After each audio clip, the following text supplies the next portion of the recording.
Supporters and community stakeholders. We set out to discuss our project with the Big Rapids Department of Public Safety, the Sheriff's Department, which also is the Mecosta County Jail, prosecuting attorney in Mecosta County, and a local rehabilitation facility.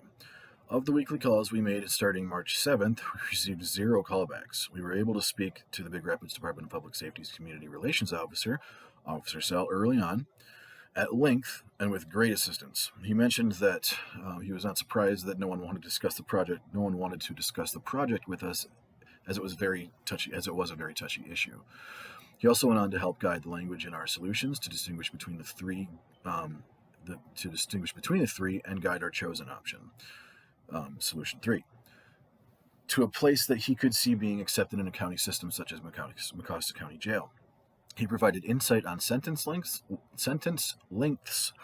while also guiding the language of our program. Officer Sell was previously a member of the Florida County jail system and that had drug rehabilitation services. Florida has the highest success rate of drug offender rehab compared to all other states. A little more than 70% of the people who receive addiction treatment in Florida successfully complete their treatment programs.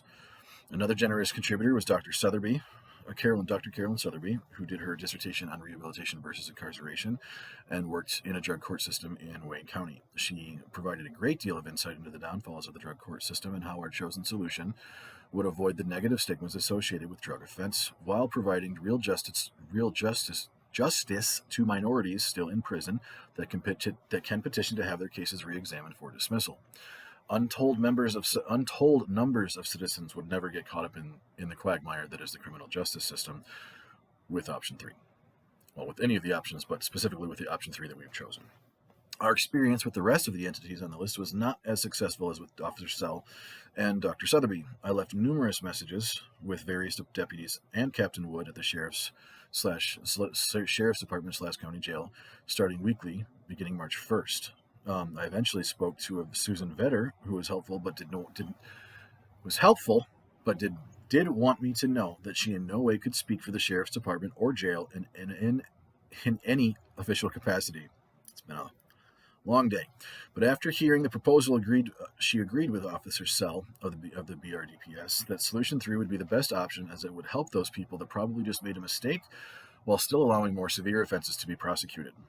After weekly voicemails left with Amy Cole, then Nicole Marshall, then Cindy with felony cases, we were finally able to get a live person after trying all of the phone options on 4/11/2022. We were informed at this time that no one could speak to us about the proposal in person, but they would be happy to look at any questions we may have if it was sent to them at the email address Mecosta Pros Papers at mecostacounty.org. The email was sent on the 11th, and as of yet, we still have not received a response. We had similar results with Samaritan Recovery Consultants, which is a Traverse City-based recovery organization that has an office in Big Rapids. Every time we called, it went straight to a voicemail that did not identify the speaker, but asked for a short message. Numerous messages were left with no callbacks. Finally, we were able to speak to Gavin Brown at Addiction Solutions Center in Mount Pleasant, who told us that his director would call us back. She never did. So we called back and spoke to Gavin about the proposal, who gave us a great deal of information on rehabilitation statistics, drug court downfalls, funding, and reiterated what we had heard from Officer Sell and Dr. Sotheby. Option 3 could work, but it would have to start small to overcome the political backlash that was sure to accompany any legislative advancement at this time.